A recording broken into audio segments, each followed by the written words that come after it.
Fala pessoal, sejam muito bem-vindos. No vídeo de hoje eu vou mostrar para vocês como que a gente configura um cluster de Proxmox. Caso você tenha mais de um servidor na sua casa, você pode criar um cluster com eles e aí fica muito mais fácil você gerenciar o seu home lab. Caso você esteja utilizando aí o Proxmox no trabalho, você também pode configurar esse cluster, né? E no meio do vídeo eu vou deixar uma coisa muito legal para vocês para ensinar como que vocês fazem o cluster com nós ímpares. E a gente vai falar um pouquinho também sobre quórum, tá? Então vou aqui para o meu Firefox, tá? No meu Firefox eu tenho aqui já logado os meus 3 servidores de Proxmox, né? Eu tenho 3 máquinas. Se você ainda não viu o vídeo da instalação do Proxmox ou do meu home lab, eu vou estar deixando eles aí no card aparecendo, então você clica e aí você consegue ver como que você instala e também o que eu tenho aqui no meu home lab. Temos aqui o V01, V02 e V03, né, as 3 máquinas. E aí para criar um cluster é muito simples, pessoal, não é nem um pouco difícil, tá? Você vem aqui na abinha de cluster, clica aqui em Create Cluster e coloca o nome do seu cluster, simplesmente isso, tá?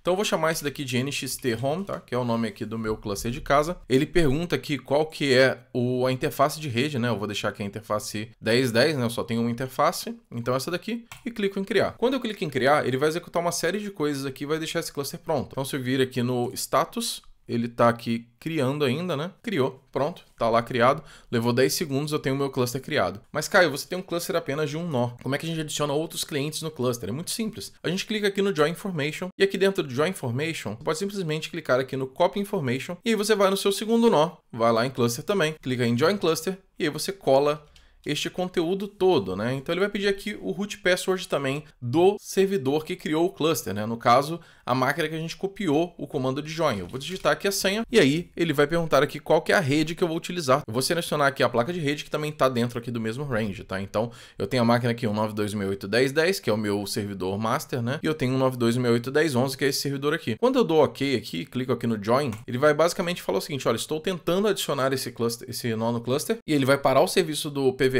que é o Proxmox Virtual Environment, e depois eu reiniciar ele com essa máquina já no cluster. Isso pode demorar alguns segundos, porque ele acaba tendo que reiniciar o serviço do Proxmox, né? Então ele vai ficar indisponível por alguns segundos e em seguida ele vai aparecer aqui. Então ele já está dando join aqui. Se a gente clicar no status, a gente vê aqui também que ele já tá rodando ainda. Apareceu aqui erro de conexão, porque a nossa máquina está reiniciando, né? Mas se formos aqui no V01 e fechar aqui, vocês vão ver que eu já tenho aqui os dois nós, né? V01 e V02. Isso é porque a máquina ainda está recarregando lá o Proxmox, né? Logo mais ele vai aparecer aqui. Vou deixar essa janela aqui. Depois, se eu atualizar, ele já deve aparecer aqui os dados, mas vamos trabalhar aqui no V01. Então agora, pessoal, em vez de ter que abrir aí uma janela para cada máquina do meu cluster, eu posso simplesmente gerenciar tudo numa janela só. E isso ajuda muito a minha vida, né? Então agora vocês podem ver que eu tenho aqui um nó, eu tenho aqui a quantidade de votos de cada nó e a interface deles. Se eu vier aqui no meu Data Center agora, em sumário, vocês vão ver que agora eu tenho uma informação geral de tudo que eu tenho aqui no meu cluster. Então ele já fala aqui que eu tenho 2 máquinas online, 0 offline, que eu estou utilizando 1% de 8 CPU, 13 GB de 46 GB de RAM e 20 GB de armazenamento de um total de 622. Já é a soma aí das 2 máquinas, né? O legal é que ele também te dá esse overview. E se a gente for aqui no lado de nós, né, ele fala aqui também que temos aqui 2 máquinas online, né? Isso aqui é o endereço, isso daqui é a quantidade de CPU em uso, memória em uso de cada um e qual é o uptime deles, né? Aumentar aqui um pouquinho o uptime e a gente vai ver que essa máquina está online aqui já há 56 dias, tá? Isso tudo é muito legal. Só que sempre que a gente mexe com cluster, a gente precisa saber de um conceito. E para isso eu vou abrir aqui o ScaleDraw e a gente vai explicar aí um conceito muito interessante sobre cluster, tá? Vou criar aqui um desenho para vocês entenderem que é o seguinte. Imagine que nós temos aqui os nossos nodos do Proxmox, tá? Já que o Proxmox é laranja, eu vou deixar ele aqui como laranja, tá? Então a gente tem aqui o nó chamado V01 e a gente vai ter aqui também um segundo nó chamado V02, tá bom? Vou aumentar, vou dar até um pouquinho de zoom aqui para ficar mais simples a gente poder explicar. E aí o que acontece, pessoal? Cada nó desse, né, eles fazem parte de um cluster, né? Então vamos fazer aqui uma junção aqui, só para deixar isso mais simples, e vamos chamar isso aqui de NXT-Home, que é aqui o meu cluster no caso, beleza? Vou deixar isso aqui, show. Então esses daqui são os nossos nós, tá? Eles estão interconectados, né? Então eles têm aqui uma conexão entre eles, beleza? Daqui para cá, então eles se conectam, beleza? Vou alterar aqui essa cor do cluster aqui só para ficar mais simples, beleza? Então esse aqui é o nosso cluster e esses daqui são os nossos nós e o que está em azul aqui são as nossas conexões. Então nós temos aqui esse cluster com 2 máquinas que se conectam e cada máquina ela tem um detalhezinho importante chamado volt. Tá bom? Que é basicamente a quantidade de votos, né? Então essa máquina aqui, ela tem um voto, né? Eu vou deixar o voto aqui como um cartãozinho aqui verde, beleza? Então um cartãozinho verde aqui é um voto e essa máquina aqui tem um voto também. Então, como que funciona a eleição de um líder para esse cluster? Basicamente, pessoal, existe uma rodada de votação, onde os nós começam a se comunicar e começam a votar. Então, vou criar até, na verdade, vamos até separar aqui para ficar mais simples, tá? Vou criar aqui essa parte aqui verde, beleza? Então, a gente tem aqui os votos, beleza? Tá? E aí, cada nó, ele é responsável por dar o seu voto, beleza? Então, essas duas máquinas fazem o seu voto. E aí, imagina o seguinte, se as duas máquinas votarem nela mesma, né? Vamos supor que essa daqui votou em V01 e essa daqui também votou no V02. A gente vai chegar no impasse, né? E aí, pessoal, quando uma máquina vota para eleger um líder, ela pode acabar votando nela mesma, né? Então, isso é um processo meio assíncrono, porque as máquinas acabam votando e negociando ao mesmo tempo para eleger um líder, tá? Vamos supor que as duas máquinas aqui, eu vou separar aqui, beleza? Em meio. Esses aqui são os votos, beleza? Esse daqui é o V01 e esse aqui é o V02. Tá? Vou alterar aqui também para ficar mais simples, vou colocar esse V01 aqui como laranja, beleza? Para a gente saber que ele é o voto laranja, e o V02 eu vou colocar de uma outra cor aqui, talvez esse rosa aqui, e aqui a gente coloca rosa também, tá?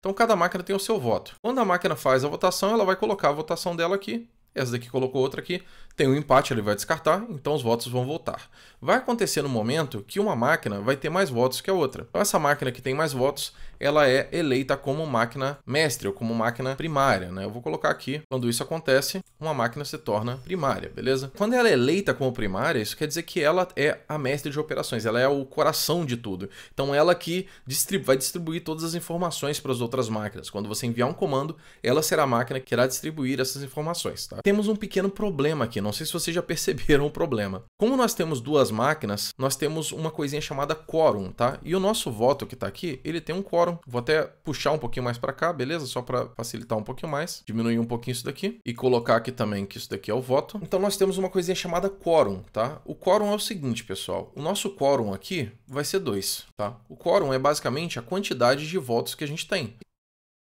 Caiu do futuro aqui.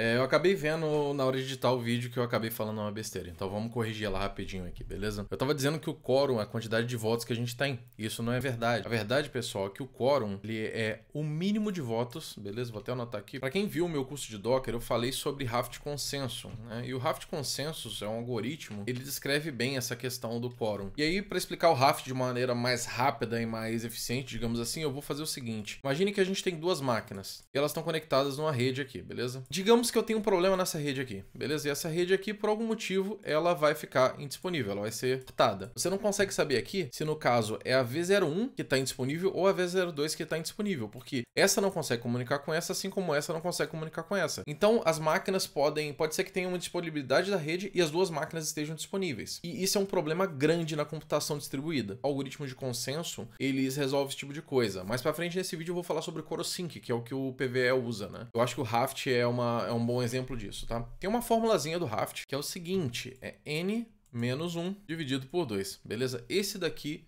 é a fórmula do Raft Consenso. Chegando aqui para o lado para explicar o nosso caso, por exemplo, aqui no nosso caso a gente tem dois nós, beleza? Então a gente tem dois nodes. No caso de dois nós, o que a gente vai ter é o seguinte, 2 menos 1 dividido por 2 vai ser igual aí a 0,5. Só que a gente vai sempre arredondar para baixo, ou seja, 0. Com isso daqui, quer dizer que a gente não consegue ter um quórum para poder ter um sistema distribuído. Mas se tivermos 3 nós, isso muda, né? A gente vai ter 3 menos 1 dividido por 2. A gente vai ter aqui igual a 1, que a gente vai arredondar para 1. Ou seja, com essa fórmula a gente consegue o número de tolerância a falhas que nós podemos ter. Nesse caso aqui, com 2 nós, a nossa falha é 0. Ou seja, se um dos nós falharem, a gente perde todo o sistema, porque ele fica inoperável. Se eu tiver um terceiro nó aqui, o que vai acontecer é o seguinte, se essa conexão falhar, pode ser que esse servidor ainda esteja vivo, mas esses dois servidores vão se comunicar. Então eles vão falar o quê? Opa, eu tenho acesso a esse servidor, nós somos a maioria. E como nós somos a maioria, nós continuamos a operar mesmo sem esse primeiro servidor. O que o quórum faz para um consenso de sistemas distribuídos é basicamente você garantir que você não tem uma coisinha chamada split brain, tá? Eu vou até escrever isso aqui. Isso daqui, o que acontece nesse caso aqui, é o que acontece nesse caso aqui, beleza? Eu vou deixar aqui de laranja. Isso aqui é um split brain. Quer dizer o seguinte, você tem dado dos dois lados e você não sabe qual é o lado operacional do sistema, tá bom? Isso daqui funciona para qualquer número, tá, pessoal? Vamos supor que eu tenha, não sei, 5 servidores, beleza? Vai ser aqui, 5 menos 1, 4, dividido por 2, dá 2, ou seja, tenho 2 de tolerância. Eu tenho 6 aqui, por exemplo. 6 menos 1, 5, dividido por 2, dá 2,5, eu tenho 2 de falha. Então, com isso, a gente consegue chegar aí num número de servidores que a gente precisa sempre ter operacional, que é basicamente, se você não quiser fazer uma conta, é a metade mais 1. Basicamente é isso, tá bom? Então, essa fórmula que diz aqui a quantidade de servidores que podem falhar, nada mais é do que metade mais 1, beleza? E outra coisa que a gente vai ver é que, caso nós tenhamos um número ímpar, é sempre melhor, né? Por exemplo, aqui se eu tiver 7 nós, eu vou ter 7 menos 1, vai dar 6, dividido por 2 dá 3, e a média é 3, eu posso perder 3 nós. Isso daqui é só o que eu queria falar para vocês. Se vocês acharem interessante falar um pouco mais sobre isso, eu trago outro vídeo, mas eu acho que já tá sendo conteúdo demais. Vamos voltar pro vídeo original agora. Porque a gente tem o voto aqui do V01 e do V02, né? Então o V01 tem um voto, e o V02, ele tem um voto também. Então o nosso quórum é 2. Só que o que acontece se uma máquina delas, por exemplo, essa daqui, ela ficar indisponível? Vamos supor que a V02 está indisponível, que ela caiu, e aí a gente vai ter um voto só. Esse voto aqui, ele vai ser descartado, porque ele não existe. Então esse voto vai ficar dentro da máquina. Só que o nosso quórum aqui, pessoal, é 2. Então o que acontece? O cluster não vai conseguir eleger aí um líder para o cluster. Isso é um problema, porque quando ele não consegue eleger um líder, né, o nosso primário aqui não vai existir mais também. Então ele não vai ser mais primário também, porque a gente não tem um líder. Isso quer dizer que o nosso cluster vai ficar indisponível. Isso é um grande perigo, porque nós temos só 2 nós não temos como ter aí uma alta disponibilidade, né? Porque se um deles cair, acabou o nosso cluster. Então a gente precisa fazer uma coisinha que é alterar a quantidade de votos de um servidor, caso você queira, por exemplo, garantir que um dos servidores sempre esteja operacional. Nesse caso meu, pessoal, eu tenho 3 máquinas, tá bom? Mas quando eu tinha 2, alguns meses atrás, eu basicamente deixava a minha primária com 2 votos. Eu dizia que é o seguinte, o voto dela vale 2. Caso eu desligasse, que era o que acontecia, para economizar um pouco na energia, né? Eu não queria rodar tantos workloads, minha máquina primária ela tem um voto de 2, então ela tem mais peso para eleger o líder, tá? Então, para fazer isso é muito simples. A gente vem aqui no nosso Proxmox, aqui no cluster, a gente tem essa área aqui de votos. E vocês podem ver aqui que o nó 1 tem um voto, e o nó 2 tem 2 votos. E o nó 2 tem um voto. Deixa eu chegar aqui mais pertinho para ficar mais fácil. Então a gente vê aqui que cada nó tem um voto. E aí como é que eu edito isso? Eu vou clicar com o botão direito aqui editar? Não, não dá, tá bom? Não é possível, tá? Voltando aqui rapidinho, pessoal. O Proxmox, ele utiliza de uma ferramenta chamada CoroSync. Esse CoroSync é basicamente uma engine de clusters. E aí utilizando o CoroSync a gente consegue alterar essa configuração. E é isso que a gente vai fazer agora. A gente pode fazer isso direto pelo nosso Proxmox, tá? Clicando no nó aqui, vindo aqui no nosso shell e digitando os comandos, tá? Mas a letra aqui fica muito pequena. Então o que eu vou fazer agora é eu vou correr aqui para o meu terminal e eu já tenho uma seção aqui logada em cada um dos Proxmox, tá bom? Tem o V01, V02 e V03. E aí o que eu preciso fazer é, eu vou verificar aqui, tem um arquivinho no etc chamado etc corosync.conf. E esse arquivo aqui é o arquivo de configuração do CoroSync. E vocês podem ver que aqui já dá basicamente pra gente uma dica de como resolver isso, né? Vou editar esse arquivo aqui. A gente vai editar aqui o nosso quórum volts, vamos colocar 2. Isso vai fazer com que o nosso nó, né, o nosso nó V01, no meu caso, ele tenha 2 votos e o nó V02 tenha 1 voto. Uma outra coisa que a gente precisa fazer aqui também é alterar aqui a versão da configuração para 3, tá bom? No meu caso, ele estava 2, vai estar para 3, você só incrementa em 1. Vou salvar e sair daqui e vamos dar aí um systemctl restart no CoroSync. Depois que a gente fizer isso, pessoal, a gente precisa garantir que o arquivo teve as mudanças lá. Então, se eu der um cat lá no arquivo, eu vou ver que agora quórum volts 2 e a versão da configuração 3. Se eu for lá no meu V02 agora, pessoal, e der um cat lá nesse arquivo, vocês vão ver que ele ainda tem a versão 2, tá bom? E aí, se nós formos lá na nossa interface, né, vocês vão ver que nada mudou e que o nosso V02 está indisponível, né? Ele aparece aqui como conectado, mas ele tem esse xizinho, né? Então, se a gente for aqui no Data Center e no sumário, vocês vão ver que um node, ele está offline. Mesmo assim, a gente consegue gerenciar ele. Isso é por quê? Porque os CoroSyncs, eles não estão em sincronia. Então, a gente tem que garantir que os dois servidores estão com a mesma configuração de CoroSync, tá? Então, vou voltar lá para o nosso terminal. E aí, no nosso terminal, vou para o V02 agora. Vou editar também o meu etc corosync.conf. Vou alterar aqui a quantidade de votos para 2 e vou alterar a versão aqui para 3, tá bom? Depois disso, vou salvar e sair e vou dar um systemctl restart no CoroSync, tá bom? A gente precisa também verificar se o arquivo se manteve modificado, né? Vou dar uma olhada lá. Pronto, está na versão 3, tem um quórum volts 2 agora. Se voltarmos agora no nosso Proxmox, a gente vai ver que já tem aqui os dois servidores online, beleza? E aí, indo de novo lá para o nosso terminal, uma coisa legal de se mostrar, eu vou vir aqui para o meu V01. Se a gente executar o comando pve cm status, a gente vai ver aqui que ele fala que temos 2 nós, né? A quantidade esperada de votos é 3, né? O quórum é 2, então temos aqui 2 nós, sendo que um desses nós tem 2 votos. A gente vê aqui que esse nó aqui, ou seja, o V01 que eu tô, com esse P, ele tem 2 votos e o outro tem 1. Só que se formos lá na tela do Proxmox, algumas vezes ele não atualiza. Então se a gente vir aqui, ó, ele vai continuar mostrando uma informação antiga. Não sei o porquê que isso acontece, mas o que vale lá é a configuração que está mostrando no PVE CM status, tá bom? Ele mostra aqui ainda config version 2 and number of nodes 2. Isso pode ser um bug, eu não sei por que ele fica assim, mas o que importa é aqui no nosso terminal. Se essa configuração aqui tá certinha, tá? Tá mostrando aqui a quantidade de votos certa, é isso daqui que importa. Então isso garante agora para mim que eu possa ter apenas um nó, caso eu queira desligar o meu V02 aí para poder economizar um pouco de energia, ou não tenho recurso demais para executar, não quero deixar essa máquina ligada, eu posso fazer isso. No meu caso, como eu tenho um terceiro nó, eu vou clicar aqui no Join Information, vou copiar essa informação e vou vir aqui no meu terceiro nó e vou dar um join nele, né? Join Cluster, mesma coisa, colo aqui, digito a senha e seleciono o IP. Vou colocar join aqui agora. O problema é que como esse nó já tem máquina virtual, eu não posso dar join nele. Só que esse nó aqui no caso, ele tem o meu Nomad Server, que é onde que eu rodo os meus workloads. Eu não quero reiniciar essa máquina. Então o que eu vou fazer é o seguinte, como a minha Arch Dev Machine ela tá parametrizada, eu vou simplesmente apagá-la aqui, vou dar um stop nela aqui, e aí vou deletar essa máquina, porque como eu tenho tudo como código, eu posso basicamente só recriar ela e tá tudo bem, tá? Então vou remover ela aqui, vou dar um purge aqui, sem.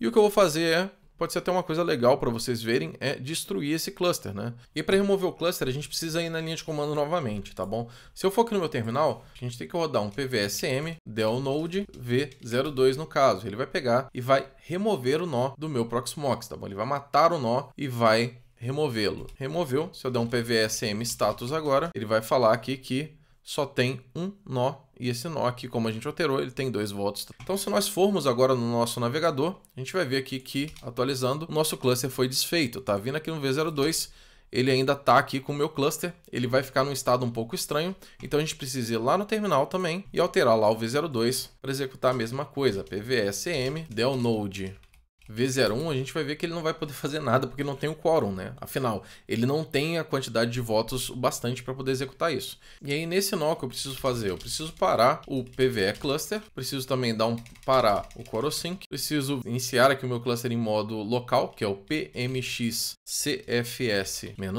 Ele vai falar aqui que está forçando o modo local. E aqui agora, como o meu cluster está funcionando, se eu der um pvsm status, ele vai falar aqui que ele está com modo local, beleza? Tem aqui rodando o cluster. Eu vou pegar aqui agora, vou dar um RM no /etc pve corosync.conf, tá? Que ele cria esse arquivo aqui para mim. Vou até ler o conteúdo antes para vocês verem, tá? Ele salva esse arquivo aqui. Então vou dar um RM nesse arquivo e vou dar um RM no /etc rm-rf /etc corosync asterisco para remover tudo do corosync. Agora o que eu preciso fazer é matar esse processo. Eu dou um ps-aux pipe grep pmx cfs, a gente vai ver que tem um processo rodando. Posso dar aqui um kill-all no pmx cfs, o processo ainda está rodando, vou dar um kill-9 no número do processo aqui. Agora eu posso dar um systemctl start pve-cluster, e aí agora, se eu der um pvsm del node v01, agora ele vai falar que o nó já não existe, então tá tudo certo aqui, né? PVSM, status, tudo certo, beleza? Então tá tudo certinho aqui agora. A gente vai para o nosso navegador agora, a gente vai ver que o nosso V02 está isolado, nosso V01 está isolado. E aí, como essa máquina aqui tem um nó que é importante para mim, eu vou criar o cluster a partir dela. Então vou clicar aqui, cluster, create cluster, vou chamar ele de nxt home, create, vai criar aqui o cluster da mesma maneira, e o que eu vou fazer agora, eu vou dar join nas outras máquinas, como se esse fosse o criador aqui, o master do cluster, né? Porque simplesmente pelo motivo que eu não quero matar essa máquina aqui, porque para mim esse Nomad que está rodando aqui, ele é muito importante, beleza? Join information, copio a informação, clico aqui no join cluster, colo aqui, digito a senha, seleciono aqui o IP da máquina, join, beleza, ele vai dar join no cluster. E eu acho que tem mais um pequeno detalhe que a gente precisa fazer aqui, eu não tenho certeza, mas deixa eu dar uma verificada aqui. Ele deu join nessa máquina aqui, tudo certo. Se a gente for no V01, exatamente, a gente não consegue dar join no cluster, porque um cluster já existe. Então o que a gente vai precisar fazer é mais uma configuraçãozinha lá no nosso V01. Então se eu for lá no nosso terminal novamente, lá no V01, eu preciso fazer os mesmos passos que eu fiz no meu V02. Então vou dar um systemctl stop no PVE cluster, vou dar um systemctl stop no corosync e vou dar um pmx cfs-l para iniciar o cluster em modo local. Depois disso a gente remove o /etc pve corosync.conf e a gente remove o /etc corosync asterisco. Depois disso a gente dá um kill all no pmx cfs, garante que ele está morto aqui, acabou. Vamos dar aqui um systemctl start pve cluster. Provavelmente agora está tudo certo, tá? Vamos lá para o nosso navegador de novo. Aqui, se nós formos agora, já até alterou aqui, já consigo dar o join no cluster, né? Então, posso pegar aqui novamente, copiar a informação de join, vir aqui, colar, digitar a senha e selecionar aqui. Pronto, já tenho aqui o meu cluster com 3 nós.